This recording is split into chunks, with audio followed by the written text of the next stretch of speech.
Hello and welcome to A Cup of Tea with Dr. Zee, where we share everyday stories with you, everyday women. Are you ready to hear heart-to-heart key issues that we all face, no matter where we are in the world? So grab your cup of tea and let's welcome your host, author, international speaker, reinvention strategist, and woman that's full of faith in God and mankind, Dr. Zena Arinzi. Hello, everyone. How are you? Women all over the world, how are you? Good evening. This is me, Dr. Z, 7 p.m. UK time, Friday, the 5th of July. Oh my days. I mean, many of you around the world are probably looking at the news, watching the news and watching all the stuff that's going on in politics here in the UK. I'm not political, so I'm not going to say anything. But, yes, it's quite interesting, isn't it? Anyway, welcome to A Cup of Tea with me, Dr. Z, where I spotlight everyday women with extraordinary stories all over the world. And today, episode 16, boy, oh boy, have I got a treat in store for you. I'm going to speak to a phenomenal, incredible woman, an international HR strategist that oversees, 3 or 4 countries and provides HR strategies and solutions to these countries under a fantastic telco organization. But fundamentally, she's an everyday woman just like me and just like you, doing extraordinary things. Now, you might be saying, well, Zena, you don't understand. I'm not significant. I'm not doing extraordinary things. I'm an everyday woman, but I'm nothing special. And I'm here to tell you, and I say this week in, week out, I'm here to tell you that you are significant. You are amazing. You are enough, and you are extraordinary for the reason that you're even out of bed, wherever you're watching from around the world, whether you're in my time, whether you're in US time, Mexico time, UAE time, wherever it is, Australia time, wherever it is you are around the world, you're listening in, or you're driving, or you're listening to the replay on Spotify or on Apple, any of the other podcast platforms, or you're just watching live now on YouTube. I want you to know that you are extraordinary because you even got out of bed. It takes a lot for many people to get out of bed, for many people to go and have a shower, for many people to, when they look at their bank account and things are not working, or for many people where they have someone sick in the family, or whether they have a terminal illness. It takes a lot. Or just when you just look around the world and all sorts of things are happening and you're wondering, oh my days, or perhaps, I don't want to paint a picture of doom and gloom, but for the fact that you're listening to this show and you're going to listen later on, I want you to know that you are significant, you are extraordinary, and you have a story to share. You have a story to share about your glory in your neck of the woods, in your part of the world. You are a woman of influence. And this is why I do this, because I want people to be able to share their voice. And when they share their voice and their stories, other people are impacted or motivated or inspired, and it becomes each one teach one. None of us are particularly special. We're all extraordinary, but we're everyday women. I'm an everyday woman. I'm a single mom, 2 amazing daughters, aged 26 and 23. I can't believe it. Where did the time go? I'm also an international speaker, a coach, several serial entrepreneur, but that's not why we're here. Because that is nothing. When there's a song, a gospel song that says, when all is stripped away, when all that is stripped away, I'm just a mere flesh. If God calls me home today, I don't go for all those accolades. I'm just mere flesh. And so, guys, ladies, if you've got your husbands or brothers or sons listening as well, we're all mere flesh. And so I do this because I want people to know that you have a story. You listen to us. Perhaps you're motivated. Perhaps you might shed a tear, or you might laugh, but it will help you move forward and help you to impact your neck of the woods, wherever that might be. Now, my guest today, special guest, is all the way from Ghana, Accra in Ghana. And like I said earlier on, she is an amazing, incredible international HR specialist. And if you're wondering what we're talking about today, we're talking about how to be an effective and impactful employee. How to be an effective and impactful employee. Now, I'm going to read a little bit about my guest, and then after that, I'm going to bring her out from the green room. Every time I, read about this amazing woman, I just marvel at how she's able to navigate all the various things that she does. And talking about being prepared, I did have this open a second ago. Well, give me a second. Let's see. I don't know why you're not where you're supposed to be. I love technology. I'm a woman in tech, and I had this. It's on my screen, but I'm scared to touch it. So I'm going to bring it up from my phone because this is what it's about. It's about being normal, about being, I don't like doing too much scripting, because that becomes stilted. I want everyone to know, including myself, that we are normal human beings. And here we are. Now, my amazing, phenomenal guest, like I've been talking about, I've been talking. I'm really excited, really, really excited, is Brepo Akrofi Agbeti, and she is an international country and local HR specialist. She covers Ghana, and I won't mention all the other countries, because of not GDPR, because I know they don't have that there, but because of confidentiality. But she provides, HR solutions to a fantastic, well-known global telecom brand. She's a seasoned HR journalist with over 13 years experience in a broad range of HR strategic functions and understanding. She knows HR, or human resource management, inside out, and she's able to not just drive through issues with organizations internationally, nation to nation and organizational culture, but she's also able to help give guidance with regards to organizational change. She's also fantastic in providing wise counsel to HR consultants in all the various regions in the Middle East and in Africa on a country specific basis. And I have a question coming out because of that, because I like that, on a country specific basis. And over the years, she's been able to develop a passion to not just build people and organizations, but also through them, she's able to translate their strengths, their talents. She's able to nurture their aspirations into tangible value, not just for the employees themselves and the leadership teams that they support, but for the organization as a whole, to obviously increase the bottom line, but to ensure that we have happy employees so that you can retain staff. Her expertise goes on and on and on and on. Like I said, local and multicultural HR strategic, direction, recruitment, employee benefits management, job descriptions, employee retention, which is a good one, employee engagement, so all those surveys you get, and people and performance management. But above all, she also provides volunteer services in her local community with regard to women and young girls. Isn't this woman an extraordinary woman indeed? An everyday woman, just like you and me, doing extraordinary things. I must bring her in, bring her in, bring her. She's laughing. I can see her wondering, oh my days, I've just bigged her up, bigged her up. But I'm not, everyone I bring here, they are everyday women, but each person has something extraordinary that they're doing. And it's not about the size of how extraordinary it is. It's just the fact that they are stepping out to do that thing in their sphere of influence. So I'm going to bring her in right now. Hello, hello, hello, Hello, hello. hello. Hello, all the way in Accra.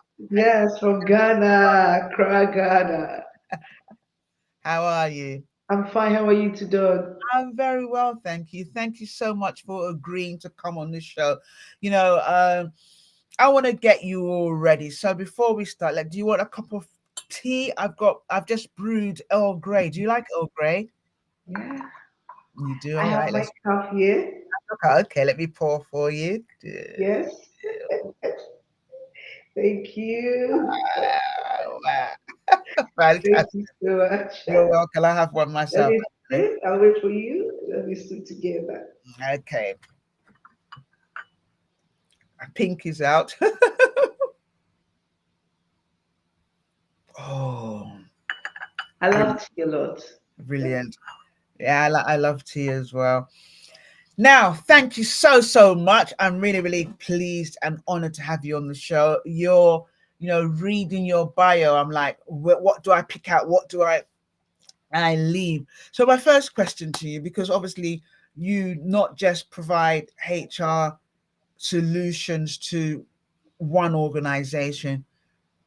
No, I take that again. You provide to one organization, but you provide to countries within that organization. So, when you're sort of a global organization, you would have this brand in Singapore, the same brand in Korea, the same brand in UK, Ghana, UAE, and all that. So, my first question to you is, how have you been able to navigate providing strategic HR solutions to country specific organizations within the same organization, especially as a woman in tech, and especially as there are not very many women in tech? So I know that you're almost like John the Baptist, a voice in the loneliness in the wilderness. Yes. All right. Thank you so much, Doug, for the opportunity. And it's good to be on your show, Oh, thank you. Cup of Tea with Dr. Z.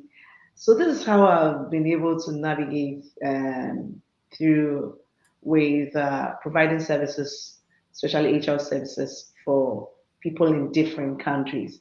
First of all, is to understand and then adapt to their various culture that they have, because the culture differ from one country to another, and then the organization or the organizational differences in each country.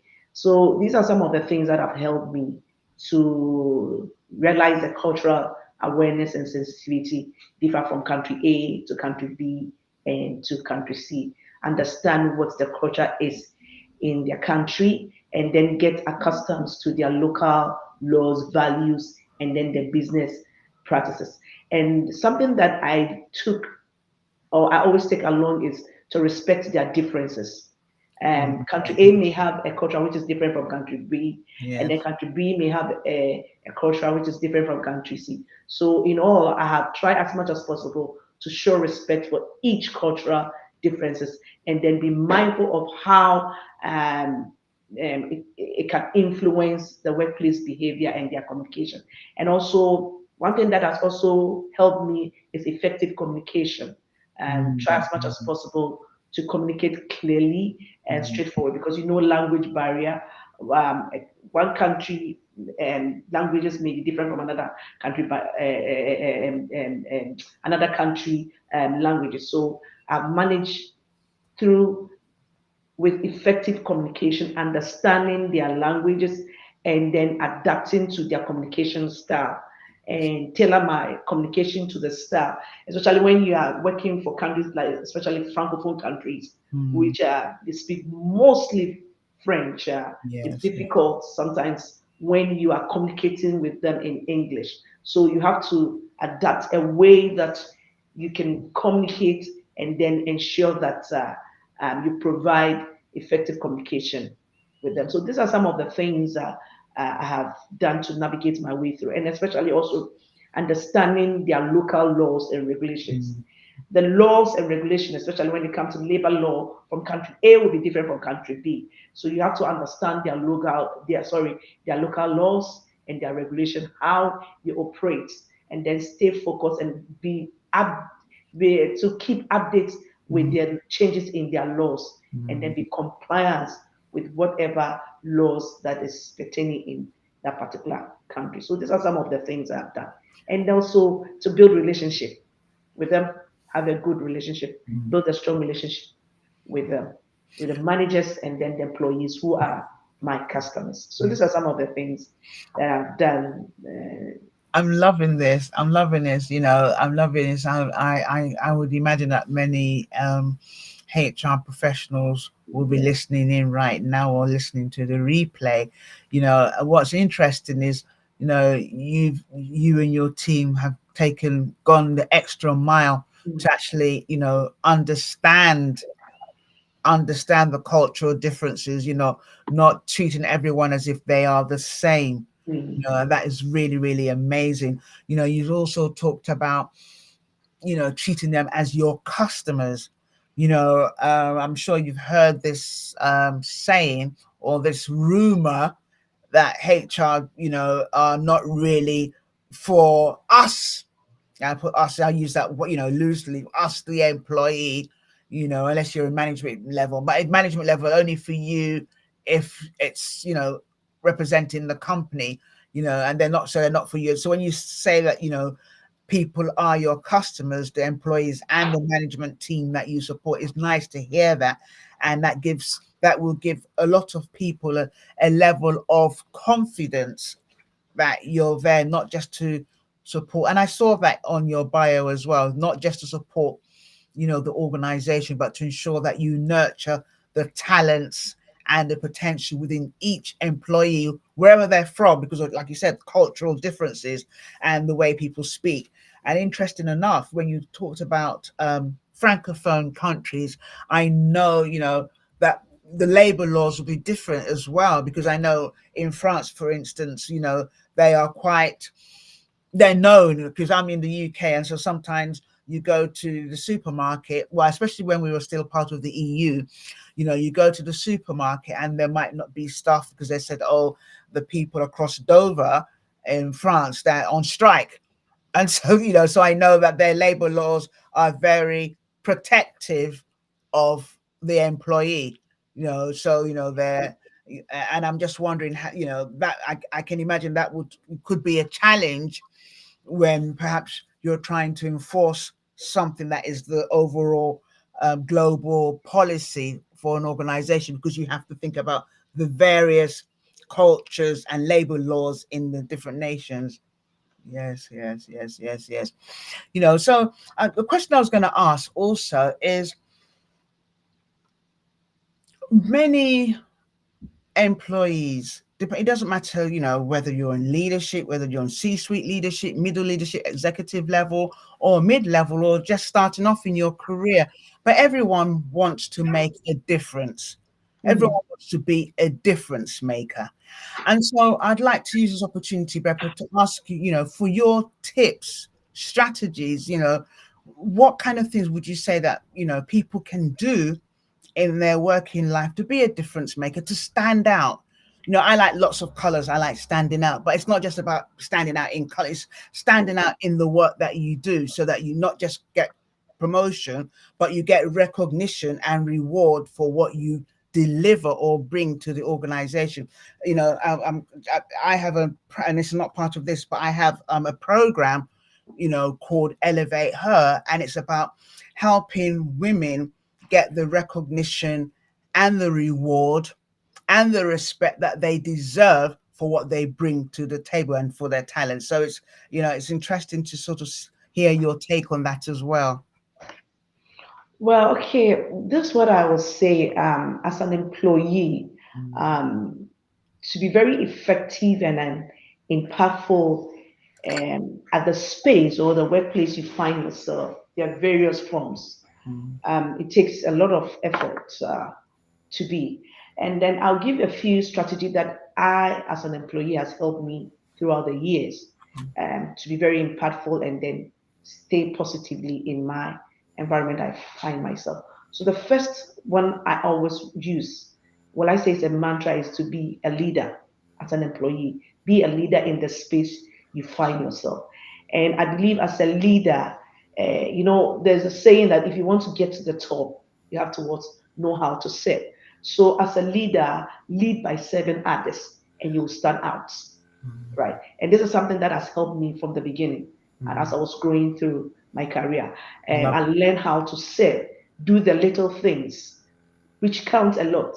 Be effective with my leadership, how to grow in my team, take the responsibility to go the extra mile, which can improve business operation, and then be positive. Sometimes I know the work we do is very challenging, but have a positive spirit, and that you show gratitude to people. And being positive helps, first of all, reduce stress, Yes, increase yes, productivity, as well yes. as interpersonal relationship with others. And Yeah. then the third one I will say is that go the extra mile. To make you stand out, you need to go the extra mile. Take an initiative to accomplish tasks without being asked to do, Yes, especially when yes, you're working in a group or in yes, a team and with yes, your co-workers. yes. Try as much as possible to do something beyond your normal roles and responsibility, and it can bring a good a business improvement, and then make others recognize your efforts. Yes. And based on that, you can be recognized, and then let others also count on you. Be Yes. there, Be always reliable. there for people, Yeah. and always try to deliver high quality work, and make sure that others know that they can trust you. They So can these are the trust you. four things. Let others count on you, go the extra mile, be a leader, and have a positive spirit. And this will make you stand out in the workplace you find yourself. I love that. I love those four, especially the I love all of them really, but I love particularly be a leader because what typically happens. And if you're listening right now or you listen on the replay, please listen to this and take it down. If you're still in, your working life, if you're in a 9 to 5, even if you're running a business, it's the same thing. You would expect people that are working for you to go the extra mile. So you two need to go an extra mile as a leader, as maybe the CEO of your business. But if you're in a 9 to 5 as well, go the extra mile, but not just go there, be a leader. That rings true because sometimes people think, well, I'm not the leader. I'm just part of the team. There's no just, you're not just part of a team. Everyone can take something and lead in that. You can lead in a project, you can lead in an initiative, you can bring an idea that no one ever thought of, and you can lead. And when you start to show that leadership trait, people begin to trust you with more. Yes, we do know that there's nepotism and there's favoritism. We know all that, but even with that, if you go the extra mile, so if you finish work at 5 o'clock, you should not be leaving at 4. You should not even be leaving at 5.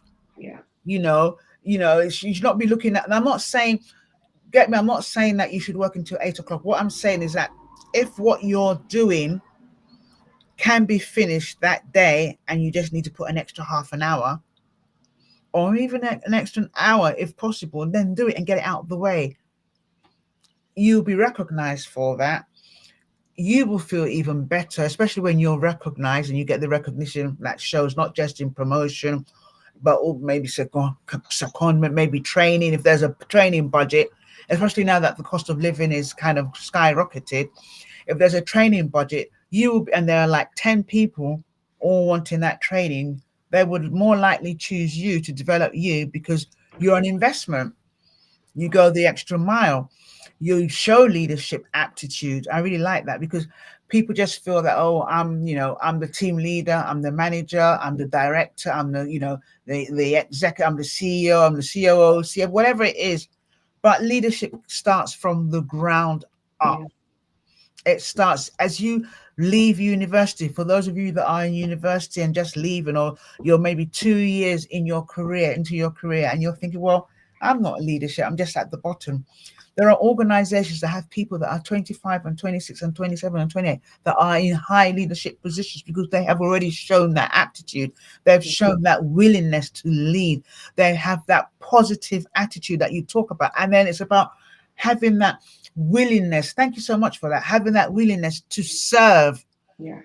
to serve, there's this saying in Nigeria, oh, it's not my father's work, meaning, so you're not proud of your job. You're not really treating your job with respect.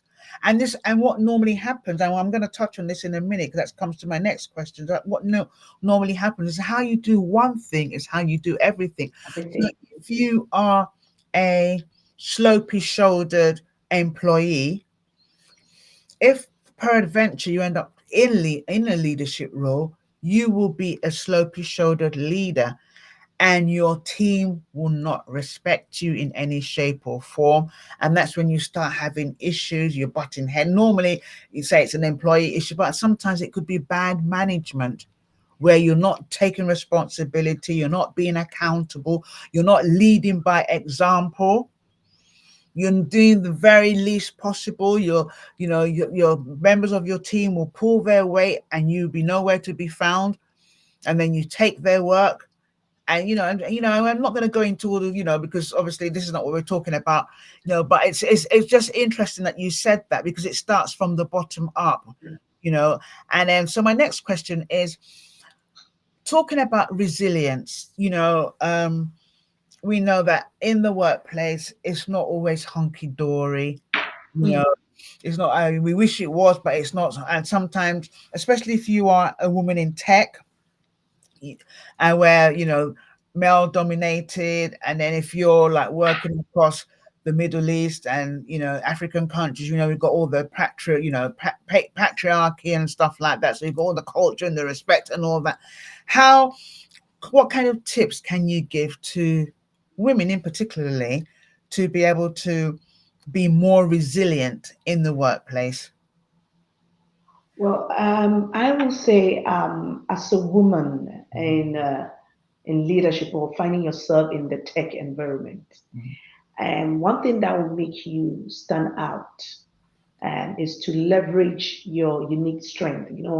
Every person have his or her strength, skills. Yes. Leverage on your unique strength, Yes. and then cultivate a culture of skills Yes. will help you demonstrate exceptional quality, because you working in a male environment, you always see the domination of the men.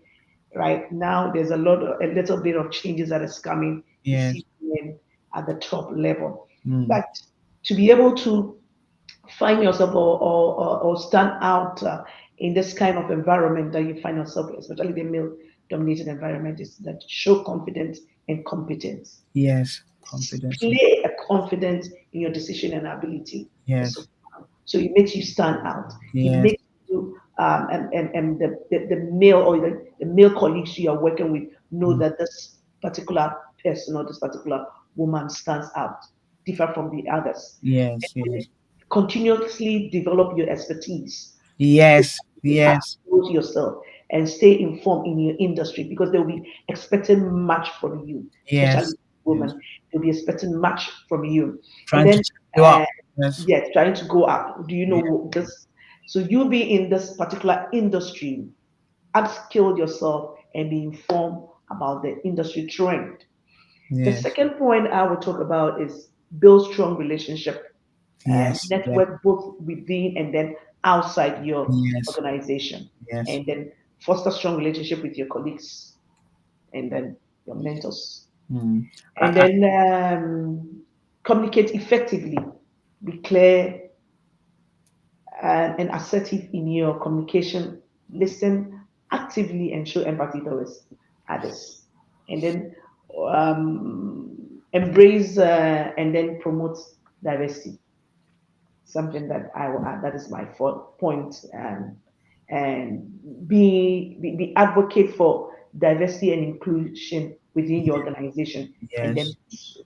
try as much as possible to give support to others. So those some of the things that I Yes. will say: show confidence and competence, build strong relationship, communicate effectively, and then embrace and promote diversity in the environment you find yourself.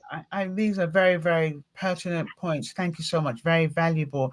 I like especially, the show confidence and competence, because this is an area where, in a male dominant, they're always trying to, what are you doing here? Yeah. What are you doing here? You went to the same universities, they went to the same colleges, the same Yes. schools. You probably did better than them, but they're thinking, this is, tech is for men. What are you doing here? And so that's all, you're already going to get that. And so my advice, in addition to what you've just said, is don't wait for your organization to send you on training. Take initiative. And pay for your own yeah, training. pay Yes. for it by Pay yourself. for your own training. Yeah. Or Yeah. also, if you are part of networks, like Brepo rightly said, be part of networks within. In a Yeah. global, if you work for a global organization, there will be so many, that you can be part of. But if you don't work for a global organization, there's LinkedIn. Be part of a forum. Be part of a forum. There are loads of forums.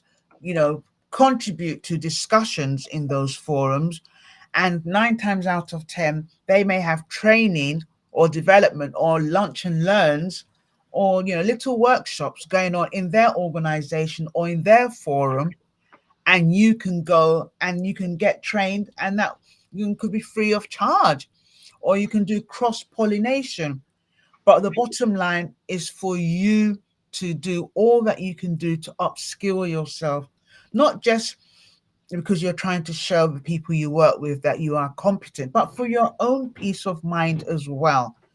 Nothing shows reward and recognition than as being confident in the role that you have, being incredibly confident, showing that you can do it, you have what it takes, you've gone the extra mile, not just in serving, but also in learning. Yeah. Serving as well as learning. You've gone the extra mile in serving, I'm saying it 3 times, and learning. Sometimes some of these training courses, I understand, you may not have the personal budget for it, but there are so many ways to skin a rat. Like I said again, make sure you join. And it came from Brepo. I'm just regurgitating what she said. Make sure that you join organizations and networks internally, but externally, because when you go externally, sometimes you build a relationship, and a friend will say, oh my days, we've got so and so coming to deliver a course in our organization. It's for 50 people, but we only have 30 people coming. I'm sure I can. If you want to come, you can come, and there you have it. So there's so many ways you can upskill yourself. You upskill yourself. You show yourself that you deserve your space. You deserve that place at the table. You didn't get that place at the table because of your lipstick or because of your miniskirt. You got that place at the table because of your brain and your competency. Brepo, I can't see you. You've My, disappeared. I think my camera just went off. Oh, great. No problem. No problem. No problem. We can still go ahead. Yeah. So the next, so I like that point that you made, upskilling. I think that's really important, because sometimes people, oh, well, my organization, they don't have it. I don't know why they're not training me. I don't know why they're not, and so this goes into retention and reward. And I'm not going to touch too much on that. But one of the things I wanted to ask is in terms of retention, reward, and performance management. When, like we said earlier on, the premise was sometimes things don't always work out. So in a situation where an employee, and it doesn't matter what level they're at, is not performing well for whatever reason, what kind of steps can they take to get back on track? All right. Thank you, Doug, for this question. We have this performance PIP that Yes. we normally provide for employees. So, almost every employee have a manager that he or she reports to. Mm. So, when it happens like that, we speak to the manager um, to find ways to help the employees to meet up to their goals or their responsibility or Yeah. their roles. Mm. So first of all, you provide counseling to the employee. Mm. Probably it might be factors from the home that is affecting him that he's not able to perform. So some of the strategy or things that we do to help them is that we have a one-on-one talk with the employee as to why he or she is not performing. Um, Probably it might be issues beyond work. So we Yes. provide employee assistance program. Okay. Something maybe a Yeah. person need an advice, a counseling, Yes. might be going through issues that the employee finds it very difficult to discuss with the manager and would like someone he or she can confide in. Yes. So when you have this one-on-one talk with the employee, and you know that it is something beyond work, you provide this employee assistance program. You might need counseling, maybe psychologically is being affected. Mm. If it is not something that is beyond work, then you come to work.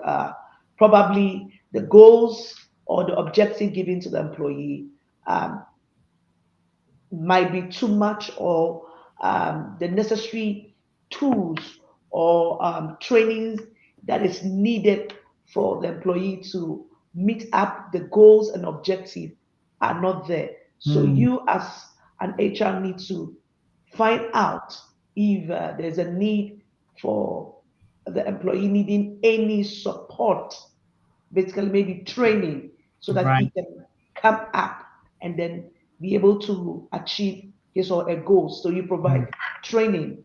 So first of all, you provide the employee assistant program, the EPA, if it's Yes. psychological problem, and if it is work and you need more training, you advise or provide and consult advice to the line manager to please help with the training for the employee. Thirdly, it might be that he or she is demotivated, right? Yes. So Yes. Yes. you find a way to motivate him to be able to meet their goals and objectives. And some, it might be in a form of a reward. You're right. Some, it might be in a form of just an appreciation, You're right. appreciating him or her, so that he can maybe feel that he is also he's also being recognized of the work he or she is doing. So these are the three things that I would say it can help the employee. You find out maybe it's a psychological problem, so you provide employee assistance program. If it's not something beyond work, and if it's the needed training, because you know as a manager, you need to have a feedback. You need to receive feedback from the Yes. Yeah. employee, and you are supposed to also give feedback to the employee to You're find right. out why you are not performing. Is that the need for training? Maybe you need training to be able to catch up with your Mm. roles or your goals. So you Mm. provide the training. And if it is not this, the first two, the psychological problem or work, and then it's motivation. Find a way to motivate the employee. Yes. It can Yeah. be in Yeah. terms of reward, or even just a pat on the back, saying, "Well done, my dear. You're doing well. Mm. Thank you so much for your support for the team." So these are some of the things that I will advise that can Mm. be done for such particular employee to be able to come up and then meet his goals. Or her. Thank you so much. I really like. I like. I like that. You know, the support the employee. We have that here in the UK. You know, EAP, employee Yeah. assistance program, and they're confidential calls that you can call and speak to, and you know, sometimes it's part of your package. So that's, you know, it's good to know that they have that internationally. A question I was going to ask as you were speaking came to mind. Is I remember years and years and years ago, I was in a, you know, director level role for about 10, 15 years ago. And I was going through a divorce, Mhm.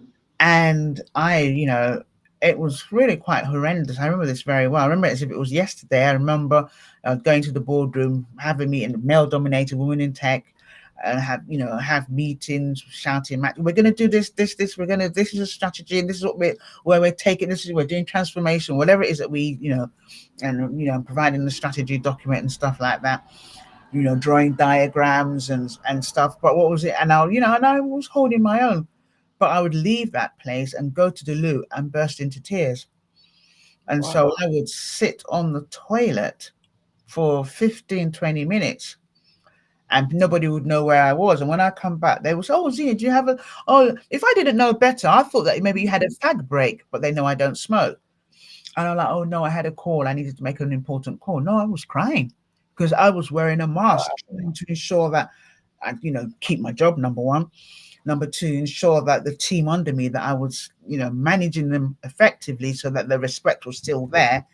I didn't feel confident to talk to my manager to say this is what I'm going through, because we didn't really have that. I'm thinking, male dominated. I said, oh, I've got issues at home in my marriage.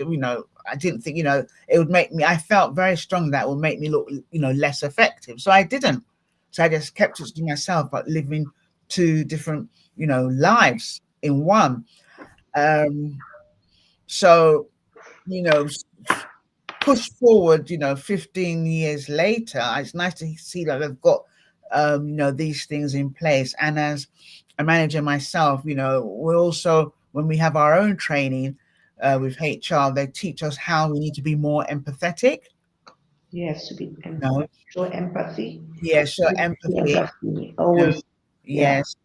But one of the challenges, and I'm coming still landing to the question, but one of the challenges we have with that is we find out, and I don't know if this is your experience, but it looks like sometimes in some organizations, especially when it's a male dominated organization, the women seem to be harder than the men, because they've, in a bid to kind of keep up and be respected by their colleagues, they put on a lot of masculine energy which is not theirs, and try to subdue the feminine energy. But just back to your comment about 20 minutes ago, when you were saying that it's really important to, as a woman, to go to your strengths, whatever those are, whether it's empathy, whether it's compassion, whether it's, decision making, or whatever it is, whether it's assertiveness, whether it's, being able to analyze, Yeah. but play to your strengths. And you don't have to be a man to succeed in the workplace in a male dominated. Be yourself, but make sure that you have the competencies and the confidence, I love that, to push through things. But the comment I wanted to make also was with regards to presentees. And you talked about lack of motivation for team members or for employees, and so they're not really performing at optimum level in their day-to-day job role. And I know there's a term called presenteeism, where people come to work because they don't want to lose their job, especially after COVID and all that, or maybe if they're going through a divorce or some sort of family issue, and so they come to work, but they're just at work, so they're Yeah. not productive. They're The present. body is aware, but the mind and the spirit is not aware. Yeah. Yes, yes, yeah. So you've come across that too in your experience. Wow. Wow. Well, I was looking at Harvard Law Review, and they had a big piece about that a couple of years back, and I did a talk about it. And it strikes me like you see all the time people are coming to it, but they know how to play the games, and they're not really producing anything, but they make sure that yeah, interesting. Now, this is open mic for you now, Brepo. We talked about being effective, how to be effective and how to be, impactful as an employee. And I'd want you to, as we close out, to share from your massive years of experience, global experience, country to country experience, managing various countries under one umbrella. That must be really, that's amazing. Well done. What, closing remarks in terms of how anyone in the workplace, or even if they decide to transition from the workplace into a different environment, maybe they want to set up their own business, what kind of final remarks can you give that can help people who may be listening right now or listening to the replay? All right. Thank you, Doug. For people who are transition into maybe another environment, another organization, or to start their own business. First of all, we provide this outplacement services or program to such individuals. So we help with their, first of all, we give counseling, find out why you've decided to move to another organization. We provide counseling. And then we also help with job search. Ah. Probably if it might be if people are transiting, we have the voluntary and then the involuntary one. If Mm. it is voluntary, the person has decided to leave.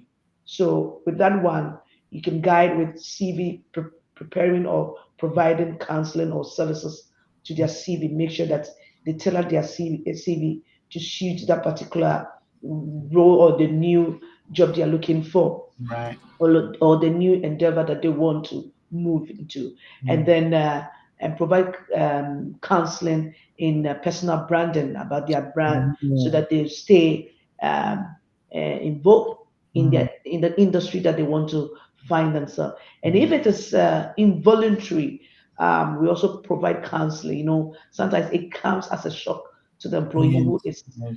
he has no plan that he's Mm. leaving. So we Mm. provide such counseling. We also help with job search. We also provide and training or skills, especially if the person wants to move to do his own or her own his or her own business. We Mm. provide entrepreneurship skills for Oh, them. Yes. So these are some of the things we do, or I can advise for people who are transiting or moving into another endeavor or another organization. So these are some of the things that I will thank say. you. Thank you so, so much. You're You welcome. know, your voice is so soothing. I'd love to see your face, but, even I, as both of us are women in tech can still disappoint, yes, I tell but you. the show goes on, so I'm listening I'm, to your voice my and I'm camera just went off. it's okay. Listen to your voice, and I'm thinking if I wasn't live right now, I'll just lie down because your voice is so soothing. Uh, on Spotify and on Apple, what happens is that the audio gets stripped out anyway, so that's fine. Okay. So your voice is very, very soothing, lovely, lovely voice. You know, Thank you. so last but not least, I want to say thank you very much for agreeing to come on the show. Thank you very much for all that you do across territories, across nations, and still deliver a stellar service, ensuring that your customers, leadership, and employees are happy.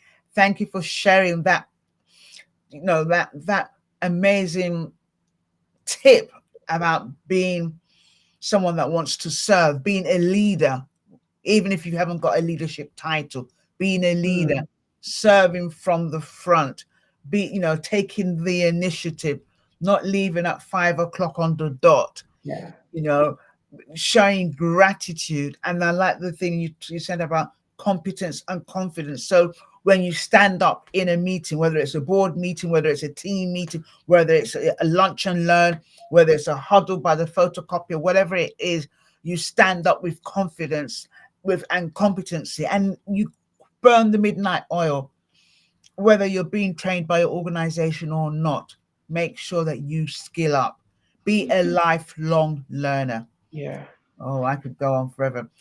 Thank you so, so much. It's Thank been you, Doug, for the privilege to be on your show. oh, you too. Thank you for agreeing.